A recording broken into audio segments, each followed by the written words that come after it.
ಅನುದಿನ ಅನುಕ್ಷಣ ಮನೆಯಲ್ಲೂ ಕಲಿಯೋಣ, ಕಲಿಕೆಯ ಹೊಸ ಹಾದಿಯಲಿ ಜೊತೆಗೂಡಿ ಹೆಜ್ಜೆಯ ಹಾಕೋಣ, ಸಂತಸದಿ ಕಲಿಯೋಣ ನಮ್ಮ ಹೆಮ್ಮೆಯ ಈ ಕ್ಲಾಸಿನಲ್ಲಿ. Yes sir. Yes teacher. Present ma'am. मैं जमील फ़ातिमा संवेदा ई क्लासेस में आप तमाम बच्चों का इस्तकबाल करती हूँ। आज की क्लास में हम हफ्तम जमात का मज़मून रियाज़ी और बाब नंबर 5 हिस्सा दुआम किताब का बाब नंबर 5 का सबक लेंगे, जिसका नाम है ग्राफ का तारुफ, और ये है पार्ट फर्स्ट। ये जो आपको स्क्रीन पे तस्वीरें दिखाई दे रही हैं, ये क्या है या फिर आपने इसको कहाँ देखा है? जी हाँ, बिल्कुल सही, आपने इसको इन तस्वीर को फ़ोन पे, टीवी पे, मैगज़ीन में, अखबार में, किताबों वगैरह में देखा होगा। और ये जो नीचे की लाइन दिख रही है आपको, ये कहाँ देखा है आपने? जी हाँ, आप जब दवाखाने को वगैरह अपने बड़ों के साथ गए होंगे तो वहाँ पर आपने देखा होगा इस तरह की ग्राफ। ये क्या है? ये तमाम चीज़ें ग्राफ हैं। तो आज का हमारा टॉपिक है ग्राफ का तारुफ, इंट्रोडक्शन टू ग्राफ। तो इस सबक में हम ग्राफ के बारे में थोड़े से मालूमात हासिल करेंगे। यहाँ पर किसी के घर का एक खर्च का क्या है, आपको मफरूज़ा दिया हुआ है। वही मफरूज़ा आपको इस तरह से ग्राफ में भी दिखाया गया है। तो अगर मैं आपको कहूँगी कि घर का खर्च में देखकर सबसे कम खर्च कहाँ हुआ है, तो आप क्या करेंगे? तमाम कॉलम्स देखकर यहाँ पर बताएंगे। चलिए बताइए कौन सा है? बिल्कुल सही, ये है तफरीक और मुतफरक। इसी तरह से मैं कहूँगी, अगर आप इसी को ग्राफ में देखकर कहिए तो आप बहुत जल्दी से कहेंगे। जल्दी बताइए जी। ये जो सबसे छोटे बार दिख रहे हैं आपको, तफरीक और मुतफरक सबसे छोटे बार हैं, तो यहाँ पर कम खर्च हुआ है। तो किसी भी मफरूज़े को बसरी इजहार में दिखाना, बसर माने देखना, देखने के तौर पे जो शक्ल बनाकर देखना या ग्राफ डालकर देखना, इसी को क्या कहेंगे? हम ग्राफ कहेंगे। बसरी इजहार क्या कहलाता है? ग्राफ कहलाता है। देखिए, ये इस मफरूज़े को हमने बसरी इजहार में कन्वर्ट किया है। तो ग्राफ क्या है बच्चों, कोई बता सकते हैं? जी हाँ, ग्राफ है किसी मफरूज़े का बसरी इजहार क्या कहलाता है? ग्राफ कहलाता है। ग्राफ की किस्में। ग्राफ की किस्मों में पहला है बार ग्राफ, दूसरा है पाई ग्राफ, तीसरा है हिस्टोग्राम और चौथा है खताई ग्राफ। तो इन ग्राफ का इतनी कैटेगरी कहाँ इस्तेमाल होती है, कौन से शोबे में इनको इस्तेमाल किया जाता है, इनकी तारीफ़ क्या है, थोड़ा सा हम तफसील से यहाँ समझेंगे। पहला है हमारा बार ग्राफ। बार ग्राफ मुख्तलिफ ज़मरों के दरमियान मवाजना करने में काम आता है। इसमें दो या दो से ज़्यादा मुतवाज़ी बार या मुस्ततील होते हैं। चलिए इसका एक एग्ज़ाम्पल देखेंगे। यहाँ पर आपको थोड़ा खंबे टाइप या फिर मुस्ततील टाइप आपको नज़र आ रहे हैं, इन्हें क्या कहेंगे हम? बार। इसी से इस ग्राफ का नाम पड़ा बार ग्राफ। तो यहाँ पर क्या है? एक तलबा के हासिल करदा नंबरात का एक ग्राफ दिया हुआ है। तो यहाँ पर हमने देखा है कि बार ग्राफ क्या है? ज़मरों का मवाजना करना। अब यहाँ पर ज़मरे कौन से हैं? जी हाँ, ये ज़मरे जो नीचे आपको दिख रहे हैं एक्स महवर पे, उर्दू, कन्नड़ा, इंग्लिश, रियाजी, साइंस, ये क्या है? आपके ज़मरे हैं। ज़मरों के बीच में मवाजना करने को ही बार ग्राफ कहते हैं। तो यहाँ पर सब में ज़्यादा नंबरात किस मज़मून में हासिल किए हुए हैं? बिल्कुल सही, यहाँ पर इल्म रियाजी में सबसे ज़्यादा नंबरात हासिल किए गए हैं। इस तरह से हम क्या है मफरूज़े का मवाजना कर सकते हैं। चलिए आगे चलेंगे, एक और एग्ज़ाम्पल देखेंगे। यहाँ पर ये ग्राफ बच्चे जो घर से स्कूल को आने के लिए जो वसाइल इस्तेमाल करते हैं उसका ग्राफ दिया हुआ है। कार है, पैदल चलना है, बस है और टैक्सी है। तो यहाँ पर पहचानिए बच्चों कौन से ज़मरे हैं। बिल्कुल सही, यहाँ पर ज़मरे हैं कार, पैदल चलना, वॉकिंग, बस और टैक्सी क्या हैं, ये ज़मरे कहलाते हैं इस ग्राफ के। तो सबसे कम कौन सा है? सबसे कम कौन सा है? टैक्सी, यानी टैक्सी से आने वाले बच्चे सबसे कम हैं, सिर्फ 5। इसी तरह से एक ये फल की दुकान का ग्राफ है, जो रोज़ाना उसके फल फ़रोख्त होते हैं उसका ग्राफ है। तो यहाँ पर ज़मरे हैं हमारे,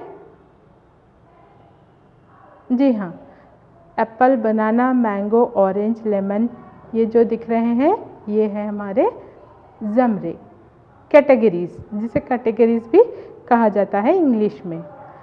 तो यहाँ पर बताइए बनाना क्या है?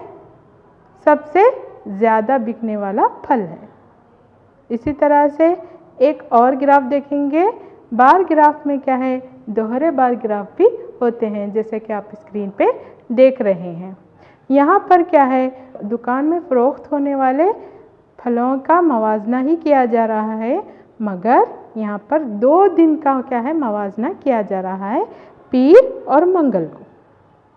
तो पीर को हम क्या कहेंगे? ब्लू लाइन से दिखाया है, ब्लू कलर से दिखाया है, और मंगल को हमने ग्रीन कलर से दिखाया है। तो यहाँ पर बताइए कि कौन सा फल दोनों दिन बराबर फ़रोख्त हुआ है? जी हाँ, पपीता क्या है? दोनों दिन बराबर फ़रोख्त हुआ है, यानी उनकी तादाद कितनी थी? 15 थी। पपीते भी 15 फ़रोख्त हुए और पीर के दिन पपीते 15 फ़रोख्त हुए, मंगल के दिन भी पपीते। इसी तरह से केले पीर के दिन कितने फ़रोख्त हुए? जी हाँ, केले क्या है? पीर के दिन कितने फ़रोख्त हुए बताइए जल्दी। पीर किसको ज़ाहिर कर रहा है? ब्लू बार्स जो है हमारे ऊदे कलर के जो है वो केला है, केला पीर का है। तो पीर के दिन हमारे पास 30 केले फ़रोख्त हुए। इस तरह से हम ग्राफ का मवाजना दोहरे ग्राफ में भी कर सकते हैं। इसके अलावा कुछ और एग्जाम्पल भी आप देख सकते हैं। यहाँ पर किसी इलाके या कुंबे का पसंदीदा रंग, पसंदीदा तरकारी, पसंदीदा किताब, पसंदीदा खेल, क्रिकेट में 1 ओवर में हर बॉल पे कितने रन बने, इस तरह के एग्जाम्पल के लिए आप क्या कर सकते हैं? बार ग्राफ का इस्तेमाल कर सकते हैं। नेक्स्ट है पाई ग्राफ या दायरवी ग्राफ। पाई ग्राफ का पाई ग्राफ नाम किस तरह से पड़ा? पता है आपको? दायरवी ग्राफ तो क्योंकि इसको दायरे में जाहिर किया जाता है, दायरवी ग्राफ कहलाता है। पाई ग्राफ क्यों कहा जाता है? क्योंकि ये है हमारी पाई, ये एक डिश का नाम है जो गोल शक्ल की होती है, तो इसी के लिए इसका नाम पड़ा पाई ग्राफ। तो पाई ग्राफ क्या है? पाई ग्राफ का इस्तेमाल किसी एक मुकम्मिल के मुख्तलिफ हिस्सों का मवाजना करने के लिए किया जाता है। दायरा एक मुकम्मिल को ज़ाहिर करता है। तो यहाँ पर क्या है? जो भी इंफॉर्मेशन एक मुकम्मिल को ज़ाहिर करती है वहाँ पर हम क्या करेंगे? पाई ग्राफ को इस्तेमाल करेंगे। मिसाल के तौर पे यहाँ पर एक तलबा के मशागिल दिए गए हैं, 1 दिन के मशागिल दिए। एक दिन क्या है? मुकम्मिल को ज़ाहिर करता है, इसलिए हमने यहाँ पर दायरी ग्राफ का इस्तेमाल किया है। तो 1 दिन में 24 घंटे होते हैं, तो इस तरह से हम इसको ग्राफ को डालेंगे। तो सब में ज़्यादा बताइए। तलबा का वक्त मदरसे में गुजर रहा है। तो आप यहाँ कलर देखकर भी इसको पहचान सकते हैं। इसी तरह से एक मुकम्मल ग़िज़ा में क्या क्या आपको खाना चाहिए, इस तरह के भी ग्राफ को हम क्या कहेंगे, दायरवी ग्राफ में डालेंगे। जैसे कि यहाँ पर एक मुकम्मल ग़िज़ा में 19.2 प्रोटीन चाहिए, 41.1 कार्बोहाइड्रेट चाहिए। इसी तरह से तरकारियाँ 39.7% हर खाने में चाहिए। इसके अलावा हम और जगह भी दायरवी ग्राफ इस्तेमाल करते हैं। मिसाल के तौर पर किसी एक ख़ानदान के घर का खर्च, एक महीने का घर का खर्च, किसी इलेक्शन का नतीजा। इलेक्शन का नतीजा आपने टीवी पर, फ़ोन वगैरह में देखा होगा। वहाँ पर आपको दायरे में आपको क्या है, इलेक्शन के नतीजे दिखाते हैं और उसमें क्या होते हैं, कलर्स के ज़रिए दिखाया जाता है कि फ़लाने पार्टी ने इतने सीट हासिल किए, फ़लाने पार्टी ने इतने सीट हासिल किए। तो हम क्या है, वो दायरे को देख के समझते हैं कि ये पार्टी ने ज़्यादा सीट हासिल किए हैं। तो एक इलेक्शन का जो नतीजा होता है वो भी मुकम्मल होता है। तो इसके लिए भी हम क्या करेंगे, दायरवी ग्राफ का इस्तेमाल करेंगे। इसके अलावा किसी एक मुल्क में उगने वाले मुख्तलिफ अनाज और किसी बाग में मुख्तलिफ फूल की तादाद, इन सब के लिए भी क्या करेंगे हम दायरवी ग्राफ का इस्तेमाल कर सकते हैं। नेक्स्ट है हमारा हिस्टोग्राम। हिस्टोग्राम भी एक बार ग्राफ होता है, मगर यहाँ पर क्या है, आदाद और शुमारियत को वक्फ़ों में ज़ाहिर किया जाता है और इन वक्फ़ों के मुसलबार के ज़रिए ज़ाहिर किया जाता है। चलिए इसके भी एक मिसाल देखेंगे। यहाँ पर वज़न दिया हुआ है किलोग्राम और लोगों की तादाद स्क्रीन पे आप देख रहे होंगे।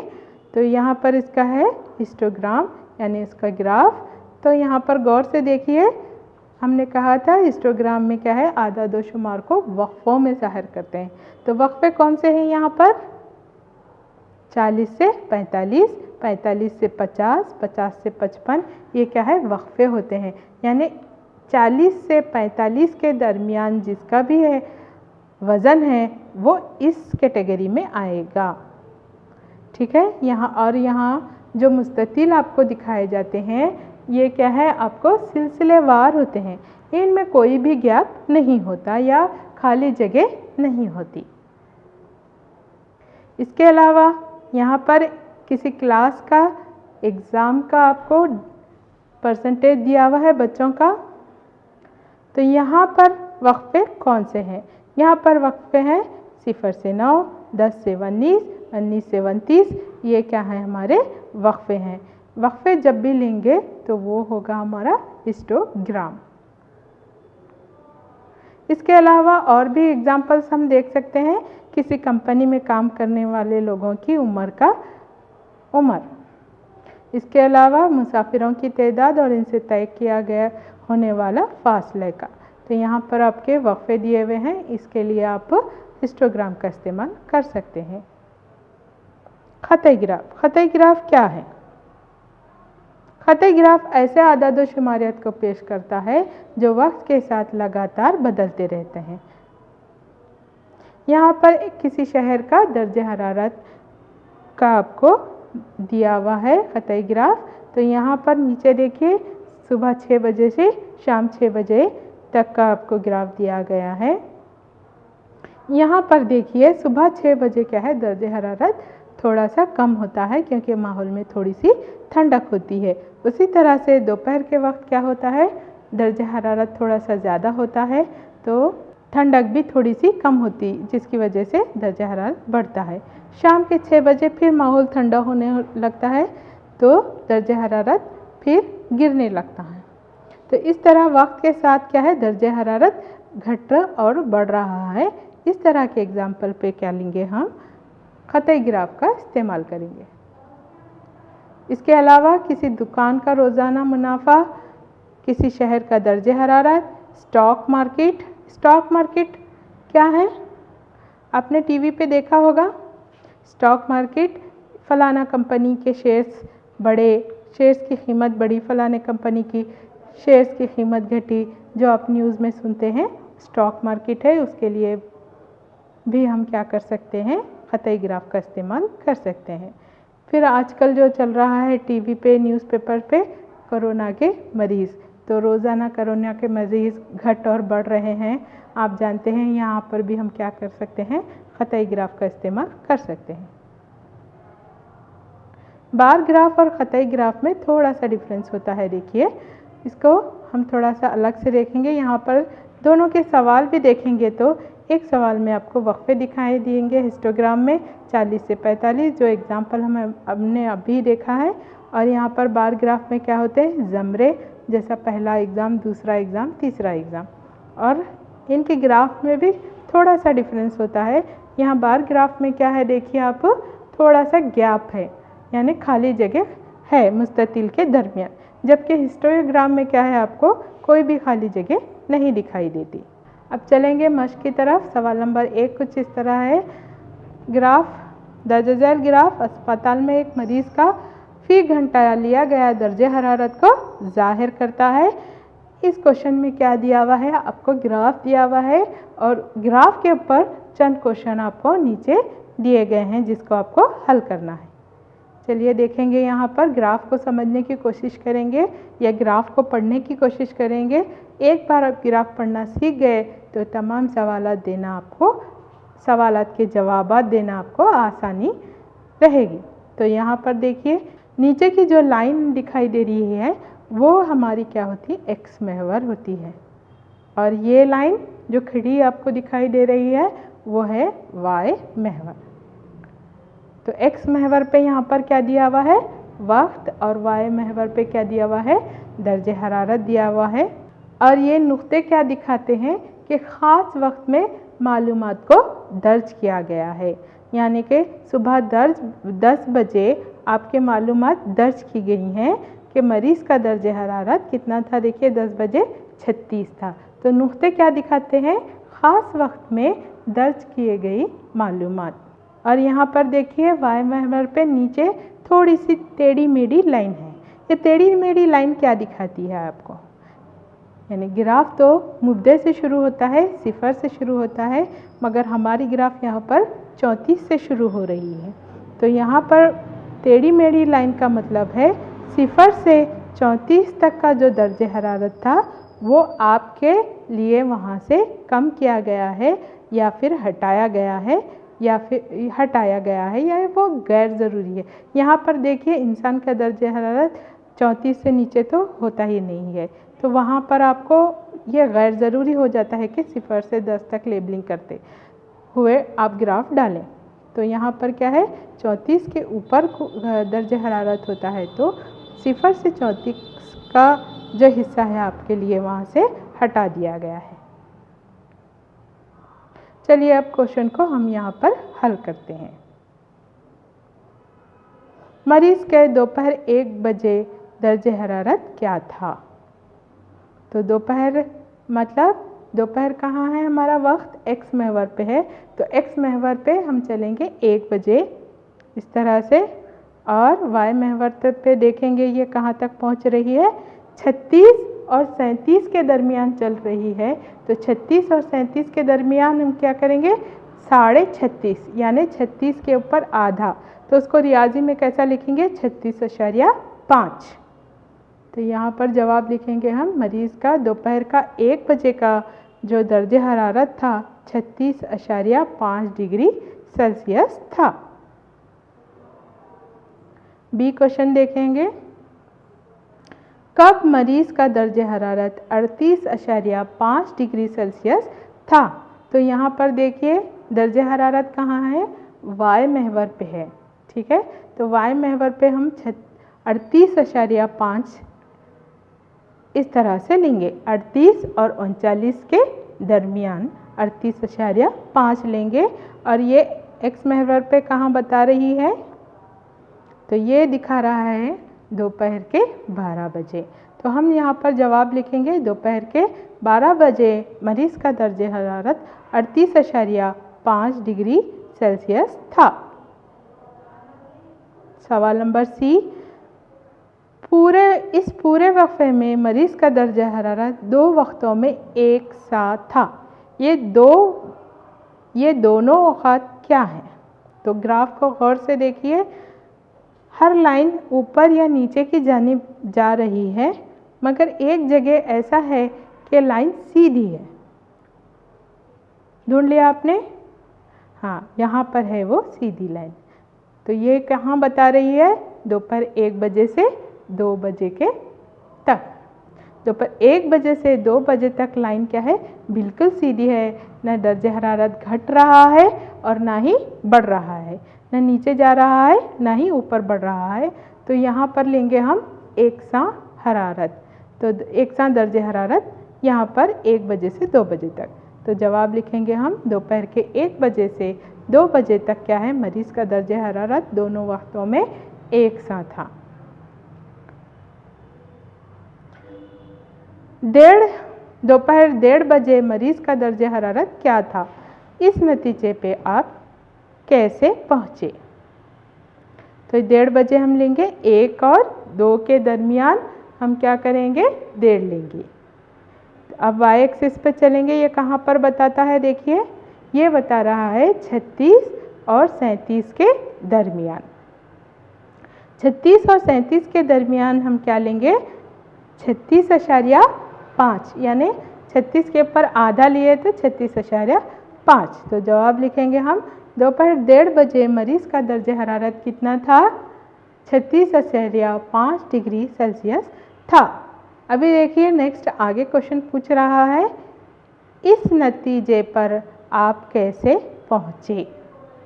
तो जो ग्राफ के खतूत होते हैं, ख़त होते हैं, वो मसावी फासले पर होते हैं। तो हम क्या ले 1 और 2 के दरमियान 1:30 ले सकते हैं। उसी तरह से 36 और 37 के दरमियान क्या ले सकते हैं? 36.5। नेक्स्ट क्वेश्चन है क्वेश्चन नंबर ई, किन वक्फों में मरीज़ का दर्जे हरारत में इजाफे का रुझान नज़र आता है? इजाफा यानी दर्जे हरारत बढ़ा। अगर हम ग्राफ में देखना चाहे तो बढ़ने को क्या कहेंगे हम? ऊपर की तरफ जाना, यानी लाइन क्या है? ऊपर की तरफ गई हो तो हम क्या लेंगे? उसको इजाफा लेंगे। लाइन ऊपर की तरफ गई तो इजाफा, और लाइन नीचे की तरफ आई तो उसको दर्जे हरारत का घटाव देखेंगे। तो चलिए देखते हैं, एक एक चेक करेंगे। पहले सुबह 9 बजे से 10 बजे तक की लाइन गौर से देखें बच्चों, क्या ये इजाफा हो रहा है? तो यहाँ पर लिखेंगे हम दर्जे झैल वक्फों में मरीज़ का दर्जे हरारत में इजाफे का रुझान नज़र आया। 9 से 10 के दरमियान देखिए लाइन थोड़ी सी ऊपर की जानिब जा रही। तो हम जवाब में डालेंगे 9 बजे से 10 बजे तक। नेक्स्ट चेक करेंगे 10 से 11 तक। तो लाइन 10 से 11 तक ऊपर की तरफ जा रही है, तो इसको भी हम इजाफे का रुझान लेंगे। तो यहाँ पर जवाब में डालेंगे हम सुबह 10 बजे से 11 बजे तक। नेक्स्ट चेक करेंगे 11 से 12। 11 से 12 में ख़त थोड़ा सा नीचे की तरफ आ रहा है, तो ये इजाफे का रुझान नहीं है, तो इसको हम नहीं लिखेंगे। नेक्स्ट 12 से 1 तक क्या है? लाइन थोड़ी सी नीचे आ रही है, तो इसको भी इजाफे का रुझान हम नहीं लेंगे। 1 से 2 तक ना दर्जा हरारत ना घट रहा है ना ही बढ़ रहा है। नेक्स्ट 2 से 3 तक क्या है? थोड़ा सा ख़त ऊपर की तरफ दिखाई दे रहा है, तो हम इसको इजाफे का रुझान लिख सकते हैं। तो यहाँ पर लिखेंगे दोपहर 2 बजे से दोपहर 3 बजे तक। मंदरज ज़ैल ख़त ग्राफ में एक सनती कंपनी के अलग अलग बरसों में की गई फ़रोख्त दिखाई गई है। एक ग्राफ दिखाया गया है, साथ में कुछ क्वेश्चन दिए हुए हैं। अब ग्राफ पढ़ना तो आपने सीख लिया है, जल्दी जल्दी से सवालात को हम हल करेंगे। तो ग्राफ में एक्स महवर पे आपको साल दिए हुए हैं 2002 से 2006 तक, और वाई महवर पे आपको दिए हुए हैं करोड़ों में आपको फ़रोख्त दी गई है 2 से 12 तक। सवाल देखेंगे। सवाल नंबर ए पूछ रहा है 2002 में और 2006 में कितनी फ़रोख्त हुई। तो यहाँ पर देखिए ग्राफ में 2002 और ये वाई महवर 4 तक जा रहा है, तो हम लिखेंगे 2002 की फ़रोख्त 4 करोड़ थी। इसी तरह से 2006 में देखिए 2006 में कितनी है 8 करोड़। क्वेश्चन नंबर बी को चलेंगे। 2003 और 2005 में कितनी फ़रोख्त थी। 2003 से देखेंगे हम, हाँ वाई महवर पे चलेंगे तो ये कहाँ पर बता रहा है 6 और 8 के दरमियान बता रहा है, तो हम वहाँ पर लेंगे कितना 7, बिल्कुल सही। इसी तरह से 2005 में कितना बता रहा है वाई तक देखिए, जी हाँ 10 करोड़, तो यहाँ पर लिख लेंगे हम 10 करोड़। 2002 से और 2002 और 2006 के दरमियान फ़रोख्त में कितना फ़र्क है, तो फ़र्क देखेंगे हम। ऑलरेडी 2002 में हम देखे हैं कि 4 करोड़ था और 2006 में 8 करोड़। अगर इन दोनों का फ़र्क करेंगे तो 8 में से 4 गए, कितने बचे 4 करोड़। किस साल में पिछले साल के मुकाबले फ़रोख्त के दरमियान फ़र्क सब में ज़्यादा था। तो सब में ज़्यादा किस तरह से देखेंगे ग्राफ में, वो नुक्ता जो सबसे ऊंचाई पर है, सबसे ऊंचा जो नुक्ता होगा उसका डिफरेंस यानी फ़र्क भी सबसे ज़्यादा होगा। तो ये है हमारा वो नुक्ता जो सबसे ऊंचाई पर है, तो वो दिखाता है 2005। तो 2005 में पिछले साल के मुकाबले फ़रोख्त के दरमियान फ़र्क सबसे ज़्यादा था। तो इस क्लास में हमने सीखा ग्राफ क्या है। ग्राफ क्या है, ग्राफ मफरूज़े का बसरी इजहार है। ग्राफ की किस्में देखी हमने, बार ग्राफ, नेक्स्ट देखा पाई ग्राफ, हिस्टोग्राम, ख़तई ग्राफ। और बच्चों आज का होमवर्क मक्श नंबर 5.1 पर सफ़ा नंबर 71 से 68 तक क्या हैं आपके सवालात दिए गए हैं। इन सवालात को आप आसानी से हल कर सकते हैं, क्योंकि आपने ग्राफ किस तरह से पढ़ा जाता है या ग्राफ को किस तरह से समझा जाता है ऑलरेडी सीख चुके हैं। तो होमवर्क करके अपने असातिज़ा को दिखाएं और उनसे करेक्शन कराएं।